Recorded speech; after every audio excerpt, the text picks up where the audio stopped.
Today, the Fool meets the Hermit, the archetype of solitude, soul searching, and inner wisdom. This is a sacred retreat, and as always, the real magic lives beneath the surface.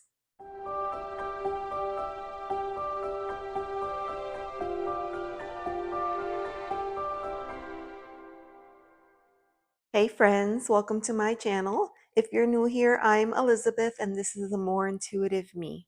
I'm a tarot reader and your companion on the path of self-discovery.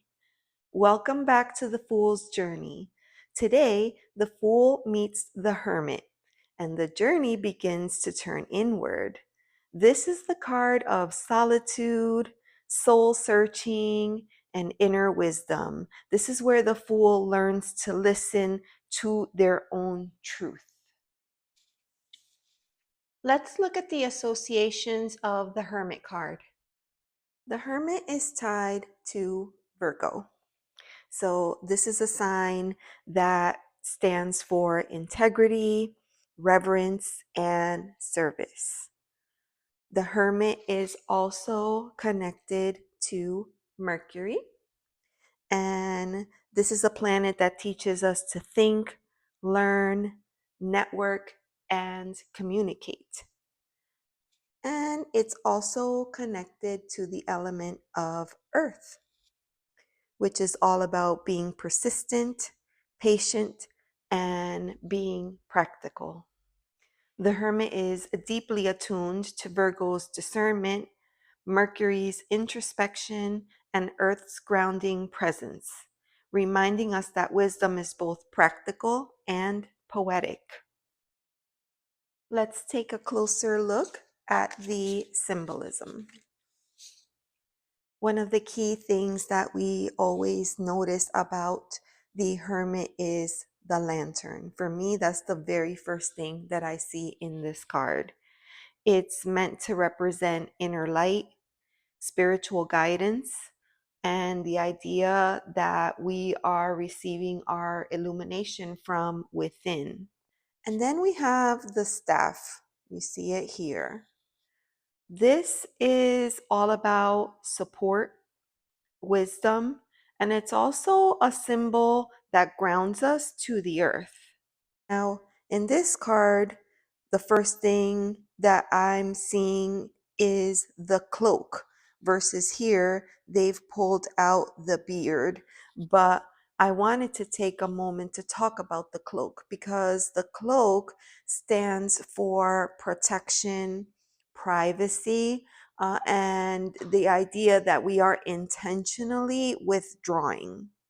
Now, behind the Hermit, we always see this mountain. It's kind of small here. Sometimes it's highlighted in other cards.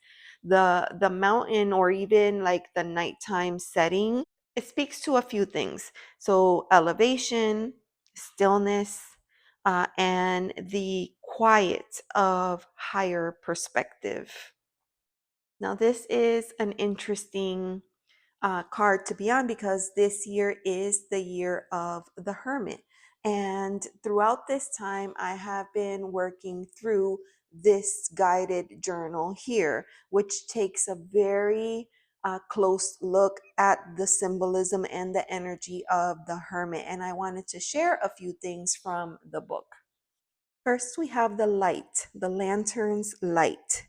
That is meant to create a bridge between our internal wisdom and external resources. The staff, that is what anchors and steadies each of our steps. The path. The hermit's path is often solitary, winding unexpectedly, even and smooth in some areas, and treacherously steep in others. The path itself demands courage, patience, and an unyielding commitment to continue forward. And I love that so much because we don't often see the path, but it's an important aspect of the card. Here we have the forest. So we don't see the forest in the traditional RWS card, but we do see it in many other hermit cards. The forest acts as a sacred refuge, a place of connection, reprieve, and safety. Here we're looking at the glass. And I think this is so interesting. The glass functions as a lens through which the light is filtered and the world around us is illuminated. At times, the glass can give us an opportunity to see ourselves clearly, acting as a mirror that reflects back to us the truth we carry. But there are also times when the glass can fog over, crack, or warp, obscuring our reflection entirely and impact the quality and clarity of light that we cast along our path. Here we're diving into the cloak, the symbol of protection, boundaries, and restoration. She also talks about the horizon, right? We can see it here on the edge of the card. The horizon is both a literal boundary and a symbolic invitation to explore what lies ahead for the hermit. In October, we're going to be covering the shadow. The shadow represents all the parts of us we or others have deemed unacceptable. Think about that. The shadow represents all the parts of us that either ourselves or other people have deemed unacceptable. They are the parts that we have rejected, denied, or repressed. That's going to be awesome. The last one that I want to talk about, which I think is so important in December, in the month of December, we'll be honing in on this, and it is the return, right? So we can see integration, closure, and preparing for a new cycle. The hermit's return is a sacred phase of integration, closure, and preparation for a new cycle. And some of the questions that we might ask ourselves are, what have I learned about myself and how have I grown? Right? We don't stay a hermit for the rest for the rest of our lives, right? Eventually we have to come back and bring that knowledge and insight and then potentially share it with other people. So you can see that there's more to the hermit than we originally see from looking at the card. The hermit is not looking for answers on the outside. They're listening to the echo of truth within. This is the archetype of the seeker, the sage, and the sacred pause. This is the hermit from my Carol Herzer deck. And I thought we could look at this while we talk about what the hermit could potentially look like in our everyday life. You know, the hermit doesn't need to be like, okay, I'm packing my lantern and my staff and I'm heading out to the closest mountain and I don't know when I'll be back. Like, that's not how we usually see it, right? What does that look like for us? It could mean choosing solitude to reconnect with your intuition. It could mean taking a break from social media, external validation, or constant output. It could mean setting aside some time for journaling or meditating or even walking alone so that you could hear your own thoughts. And I mean walking like no headsets, no earbuds, just walking. It could also mean saying no to invitations that don't really align with your current season. How many times do we say yes to things that we didn't feel like doing? It could be eating lunch alone at work so that you can recharge and refuel instead of joining the group. It could be spending a quiet evening at home. No TV, no distractions, just peace. And it could also be trusting your inner compass, even when other people don't understand the path that you're on. The hermit shows up when you stop performing and you start listening. When you choose stillness, not as an escape, but as a devotion. The Hermit card is card number 9 in the major arcana, and we're going to see this energy reflected throughout the minors as well. In the Nine of Wands, we have this feeling of resilience, but also of guardedness. You know, it's protecting your energy while staying the course. And in the Nine of Cups, we have that idea of emotional fulfillment, right? Finding joy in solitude and self trust. The Nine of Swords, that's, anxiety, inner turmoil. This is facing your own shadows in silence. In the Nine of Pentacles, we have this idea of independence, right? Abundance, thriving alone, rooted in self worth. The nines are asking us, what have you learned from the journey so far? And the Hermit answers, let me walk with it a while and listen. Let's take a look at some other Hermit cards. Here we have Dervish. This is from my Sufi tarot, and Dervish is meant to represent a spiritual wanderer, whirling inward in order to find divine truth. Now, this card is from the Akamara tarot, and we see that they have used the keyword exile, which I think is so interesting. In this case, it's chosen solitude, sacred separation from the noise. Now, this card here is from my Samdala tarot, and they have chosen the activation illumination. And I love that so much because that's really, in essence, what we're looking for, right? We want to be illuminated. This is from my new Quiet Rebel tarot. And here, the Hermit has been given the title, The Solo Mission. I love that so much because you can see that you don't need to have a cloak and a walking stick and a mountain and nighttime in order to find what you're looking for. I love this card so much. This is from the Tarot of Light, and here they've chosen the keyword meditation, which is another way that we can accomplish the mission of the hermit.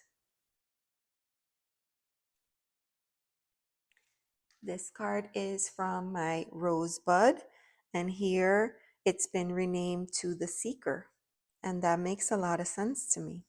I love how she has a veil partially covering her.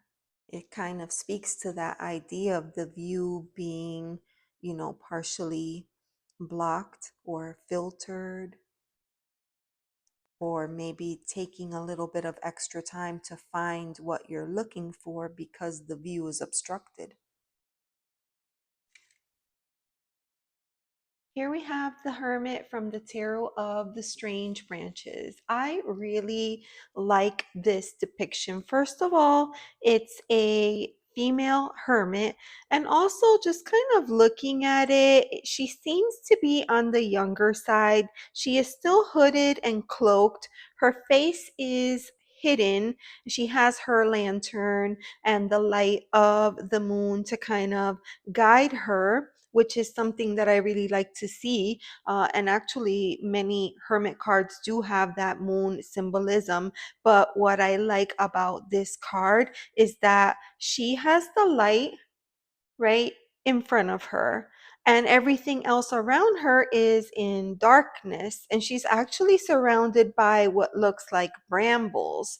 And so that kind of gives you that idea that she is going to have to work through those things in order to get from one end to the other, and it's not going to be an overnight thing. It's going to be something that takes time.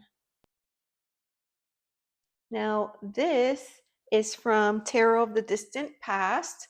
I really like this. In this case, also a female hermit. Now, her face is not hidden. She does have her light and her staff. We can see the darker kind of nighttime environment in the background, but also we see here the owl, which I love because that kind of speaks to the idea of wisdom. We're gaining wisdom when we take these pauses. This hermit is from the Sasarai Beetle. I really love this deck and I love this depiction. So if you remember earlier, we talked about, that mountain or night setting, and I mentioned elevation, right? I mentioned elevation, stillness, and the quiet that you have when you're at a higher perspective. And I feel like of all my hermit cards, this one does the best job of showing that, right? Our viewpoint changes from this higher level. I feel like from this viewpoint, the air is cleaner. At least I like to imagine it that way, right? Like the air is cleaner, it's quieter. You can really ground yourself. You see things from a completely different perspective. I feel like a view like this allows you to see big picture, right? Versus what we see in our day to day. Awesome card. This one here is from My Enchanted Forest, and we see the figure in solitude. I can only imagine that they have made a home, maybe inside the trunk of a tree, and there it's quiet. You can tell they had a book, they put it down. They have their writing materials out off to the side, and they're just kind of connecting with the fire. They're sitting still, they're quiet, they're reflecting, maybe even scrying. Now, these are very different than what we usually see. In this card here, this is from Tarot of the Guiding Muse, we see that she has made the choice to sit inside while everyone else is gathered outside. Now she has the light and she can see the group. At any time, she can decide to rejoin, but for now, she's choosing her space. For me, I see that as like she's choosing her own light. And this card here, this is from the Muse Tarot. And I love how you can see, I don't know if that's meant to be footsteps, but that's what I like to imagine, that there's footsteps and she's out there. She seems to be in either a meditative pose or maybe a prayer pose. There's no snow, right? It looks like this is a desert. We have a tree, the horizon, the light shining in the form of the sun. So no nighttime either. So I love to see these different interpretations that challenge the original artwork and helps us, and challenge isn't a good word. Maybe what it does is helps us to see what the hermit energy could be like in different forms. You don't have to, be an older gentleman with a cloak and a walking stick and your lantern on the top of a mountain on a cold, snowy evening.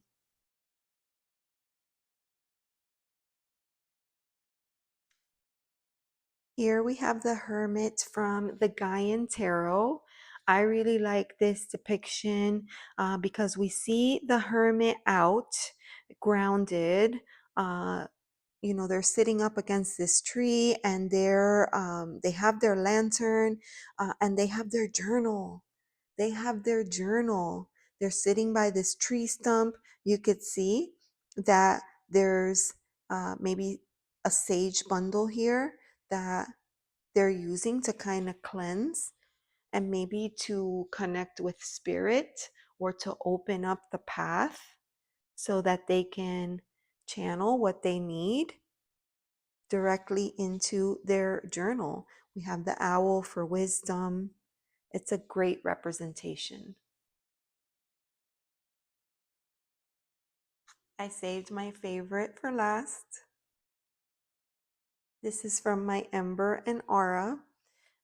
Again, I'm showing a lot of female hermits here, okay? But again, we see a female hermit, but in this case, I love that we're seeing crone energy here. And I love that she is in this cave. And notice that the cave resembles the shape of the human heart, and she is at the core of it. And at any time, we could reconnect with that wisdom. We could reconnect with the crone version of ourselves. How many times do we not go back in meditation or while doing inner child work and we go back to our inner child or our inner teen? Well, we could do the same thing moving forward. We could connect to the older version of ourselves, the wiser one, the one that has the answers. It's just such an awesome card. Friends, if you love tarot and this content resonates with you, please make sure to like and subscribe. Tap the bell icon so that you don't miss any upcoming videos. And thank you so much for being here. Let's go ahead and pull 3 cards, and we can use those to reflect on how the hermit is showing up in our lives. Now, for this reading, I will be using the Gaian Tarot. I left the hermit card out as a significator. So, question 1, what truth is asking to be heard in solitude?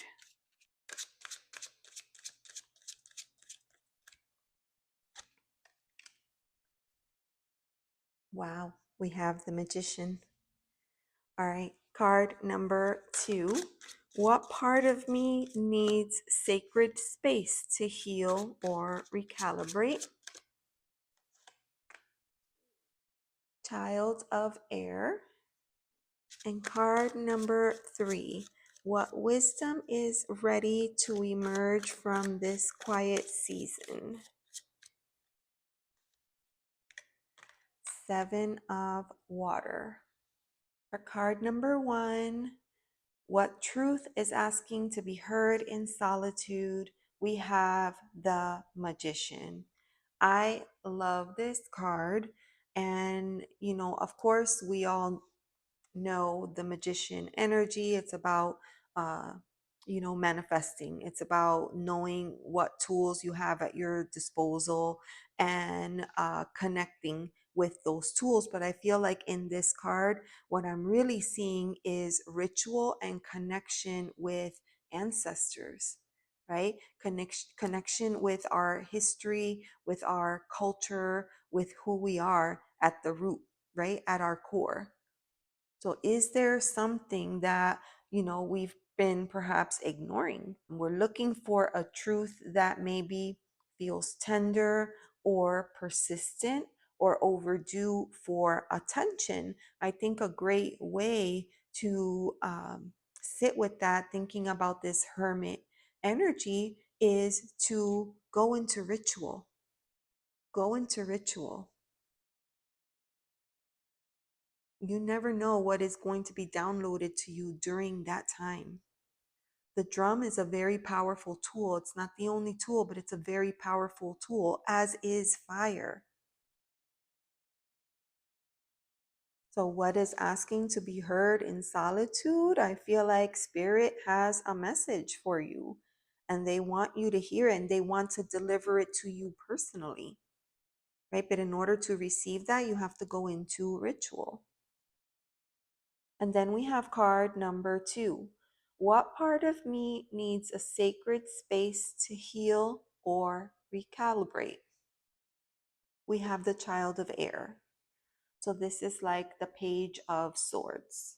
Well, when we think about this question, we have to wonder, is there a part of us that feels overextended or unseen, or maybe spiritually tired, just tired? The element of air is that of communication. And, when you put that together with this energy, the child of air, it's almost like this sense of connecting with your curiosity again, you know, getting back to the basics.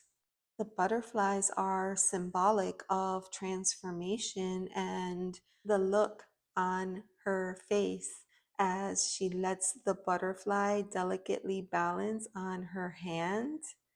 She is in that moment, right? She is present in that moment. So, what could we learn from that? I feel that there are many times where we overcomplicate things. If we're talking about the element of air and our thoughts, I feel like we let our thoughts run away from us, and then we feel overburdened. Everything feels complex. And I feel like this is asking us to pull it back, keep it simple, the simple joys of life. For me, this card invokes curiosity and play and innocence.